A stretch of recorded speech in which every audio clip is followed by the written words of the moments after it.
Chers amis amateurs de thé, bonjour. Hein, je vous retrouve aujourd'hui pour un dernier cours de la saison avant les vacances d'été.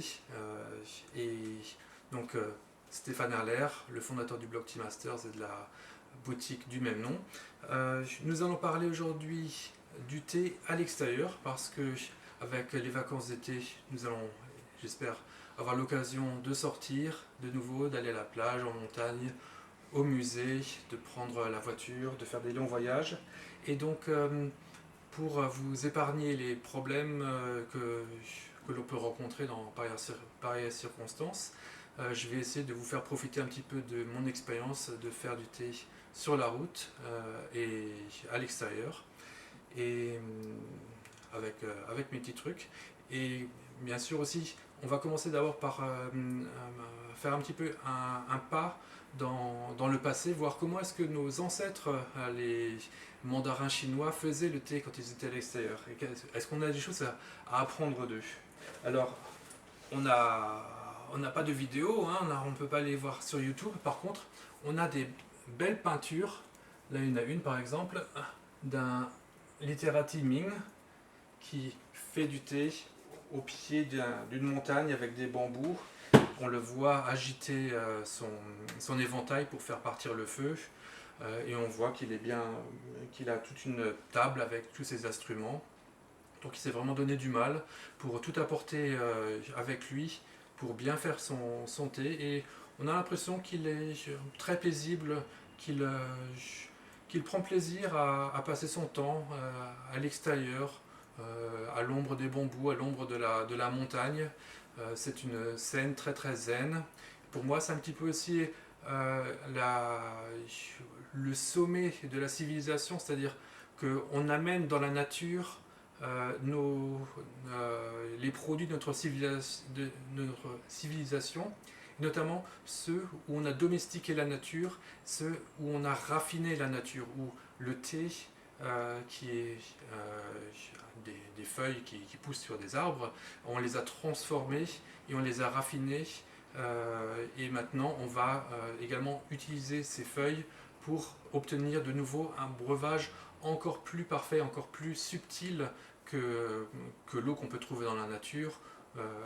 Et, et, ce, et ce breuvage va être vraiment divin et il va nous amener dans un état très poétique de contemplation et de beauté. Et donc c'est un petit peu cet état qu'on essaie d'atteindre lorsqu'on va faire du thé dans la nature. D'une part, on essaie un petit peu de s'approprier le lieu où l'on va en faisant le thé ainsi dans la nature de manière très très belle, même si c'est un endroit, une forêt publique, un parc public. En fait, c'est un petit peu une manière de dire, tiens, j'arrive à rendre cet endroit un petit peu mien, à y mettre mon esprit, à y mettre mon, mon âme, ma passion, mon hobby. Et ce qui est bien avec le thé, c'est qu'on fait ça pas simplement de manière pour affirmer une certaine culture chinoise ou bien pour affirmer une certaine passion, mais on fait aussi ça pour le partage. Très très souvent, quand je fais du thé dans un endroit public à Taïwan, j'ai des gens qui regardent, hein, des gens qui passent et qui, bien à la plage, les gens sont un peu curieux. Tiens, il y a un étranger qui a amené un chabou, qui a fait un vraiment très très joli setup pour son thé. Et parfois, il commence même à vouloir converser avec moi. Et puis, donc souvent, j'ai une tasse en plus pour pouvoir la partager avec des gens que je trouve aimables, plaisants et peut-être qui ont des choses également à partager avec moi. Donc ça peut aussi être l'occasion de rencontres. Et ce qui est bien aussi, c'est que ça permet également de filtrer. Hein. Ce sont les gens qui ont une certaine ouverture d'esprit qui vont vous poser des questions sur le thé et sur votre passion. Les gens moins intéressants, en fait, ils vont pas s'intéresser à ce que vous faites. Donc, que du positif de partager du thé comme ça à l'extérieur. Voilà, donc ça c'est une des choses positives qu'on peut apprendre des mandarins. Par contre, il y a d'autres peintures, on voit qu'ils ont un truc, très souvent, celui-là pas, mais très souvent on voit en fait que derrière, bien à côté du mandarin qui est en train de faire son thé, bien de discuter avec un autre mandarin, peut-être en faisant du jeu de go, avec une théière à côté, très souvent il y a des servants, des petits enfants qui préparent le thé pour eux, hein, eux bien qu'ils transportent l'équipement. Ça malheureusement c'est une astuce qu'on ne peut plus utiliser de nos jours.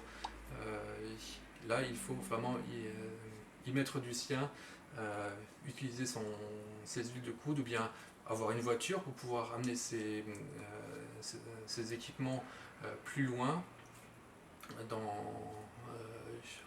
à la plage ou bien à la montagne. Donc, ouais. Donc là, c'est une chose qu'on peut malheureusement plus utiliser d'eux, sauf si on a des enfants et qui sont gentils et qui veulent bien prendre les équipements de thé pour vous. Par contre, je recommande quand même de bien les emballer, d'utiliser peut-être ce genre d'accessoires. Hein, ça c'est un joli panier en bambou et en bois qui date qui a plus d'une centaine d'années en fait. Et si on les emballe bien nos accessoires, ce genre de panier peut aider à les transporter tous d'un coup. Et donc ça va être plus pratique pour se déplacer avec beaucoup d'accessoires. Alors, ça c'est un petit peu ce qu'on pouvait apprendre du passé. Maintenant un petit peu deux grandes catégories d'astuces que j'ai à vous donner pour le monde moderne. Alors la première astuce, elle va être de faire les choses très très simples. Pour pouvoir vraiment boire le thé le plus souvent possible à l'extérieur pendant les vacances, le premier réflexe, hein, c'est on veut aussi s'amuser, les vacances c'est pas juste pour faire du thé. Le thé va être un petit peu un personnage secondaire. Donc l'idée c'est de le faire le plus simple possible, et là parfois même un thermos peut suffire. Avoir toujours quelques feuilles qui infusent dans le thermos, et donc ça nous permet d'amener son thé où qu'on aille, dans la voiture, dans l'avion. Vous pouvez toujours avoir un thermos avec vous. Bon, dans l'avion, faut le remplir après avoir passé le checkpoint de sécurité. Mais sinon, donc moi j'ai même bu du thé monté à moi dans l'avion grâce à un thermos. Et c'est vraiment une expérience superbe où le thé est vraiment 1000 fois meilleur que n'importe quel thé ou café qu'on peut vous servir dans l'avion. Donc ça c'est vraiment quelque chose que je recommande quand on est amateur de bon thé, de toujours amener son propre thé où qu'on aille dans une boîte, dans un thermos. Donc ça c'est vraiment simplifier la chose pour avoir l'occasion de boire le thé dans les endroits les plus improbables, dans des musées, devant un tableau, mais enfin vraiment partout, hein, à la plage, à la montagne, en randonnée. Amener un thermos c'est pas trop compliqué, c'est un petit peu lourd parce que c'est de l'eau, mais de toute façon il faut bien boire, et à la place de l'eau on a du thé, donc en fait c'est pas vraiment si lourd que ça. Mon deuxième conseil, ça va être le contraire. On oublie le premier conseil, et parfois en fait faites-le très très compliqué. Donnez, au lieu que le thé soit le personnage secondaire, faites-en votre activité numéro 1 dans un endroit que vous aimez à l'extérieur. Donc, hein, ça peut être le jardin. Au départ, le jardin c'est peut-être un peu plus simple parce que ce n'est pas si loin que ça. Si on a oublié quelque chose, on peut vite aller le rechercher dans la maison. Alors que si vous allez sur la plage et que vous avez tous vos instruments sauf le gaiwan, et ben là vous êtes perdu, vous avez l'air bête parce que un seul instrument, parfois il manque un seul instrument et puis tout est foutu quoi. Mais donc l'autre idée c'est de faire, vraiment faire une activité principale, de manière à ce que vous ayez vraiment un souvenir impérissable, parce que souvent, plus on met d'efforts dans une activité, plus quand à la fin elle réussit, on a de la satisfaction. Hein, on va, c'est sympa de boire une coupe de thé d'un thermos, mais d'arriver à faire, à transposer toute la beauté et pouvoir utiliser à peu près les mêmes gestes qu'à la maison dans un endroit improbable comme la plage ou bien le jardin, ça nous amène une satisfaction, un plaisir qui est vraiment qui va être unique, qui va vraiment laisser une mémoire, un souvenir, je pense vraiment spécial et impérissable, et qui va donc, comme je l'avais déjà mentionné, vous permettre peut-être aussi de faire des amis si vous êtes dans un endroit public, ou bien de devenir un petit peu le centre de l'attention si vous faites ça en famille ou bien avec d'autres amis. Et ça peut être un moment très convivial de partage. Et si le thé est bon, il n'y a pas de raison pour que les personnes qui sont avec vous ne l'apprécient pas.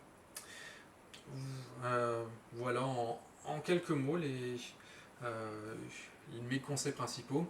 Alors, le plus gros problème, ça sera toujours l'eau chaude. Hein, c'est pour ça que, comme ma façon de faire le thé, c'est d'utiliser de l'eau bouillante. Donc, le gros challenge, surtout pour des houlons qui sont roulés, c'est d'arriver à avoir de l'eau bouillante à côté de vous. Alors, mon truc, dans la plupart du temps, en fait, je n'utilise pas de Nilou avec du charbon de bois.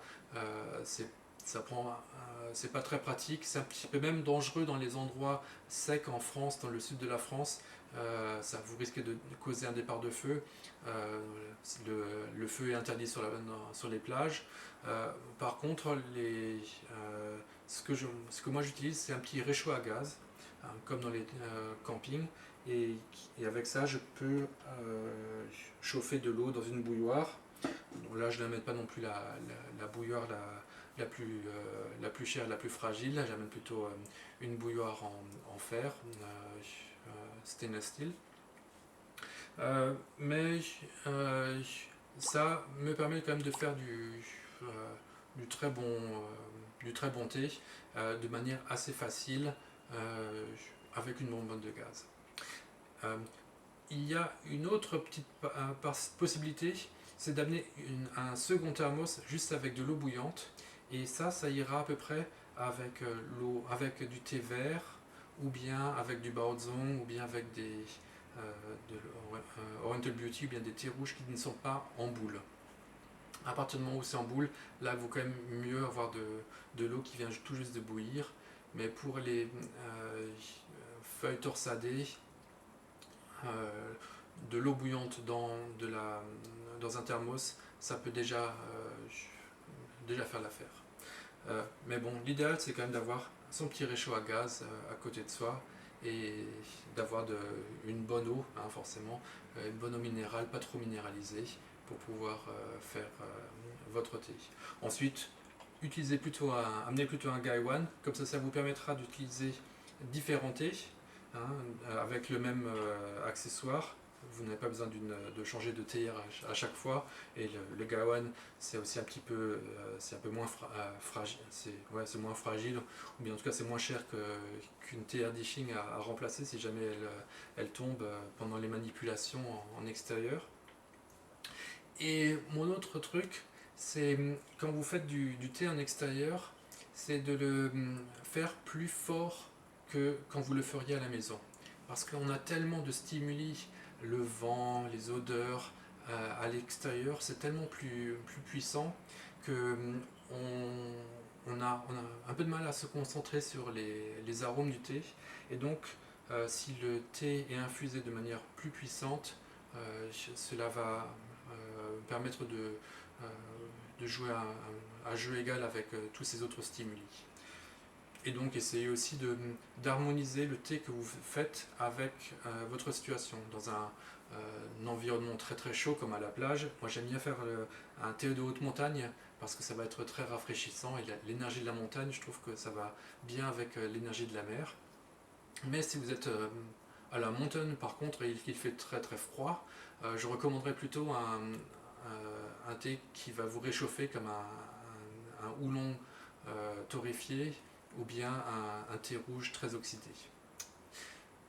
Voilà, voilà. Je crois que j'ai à peu près fait le tour de mes trucs et astuces. Je vous souhaite donc de bonnes vacances et de faire de très très bons thés à l'extérieur. Et n'oubliez pas de prendre une petite photo avec votre portable, comme ça vous en aurez un magnifique souvenir. Et je vous donne donc rendez-vous à fin août ou bien début septembre pour les prochains cours. Au revoir.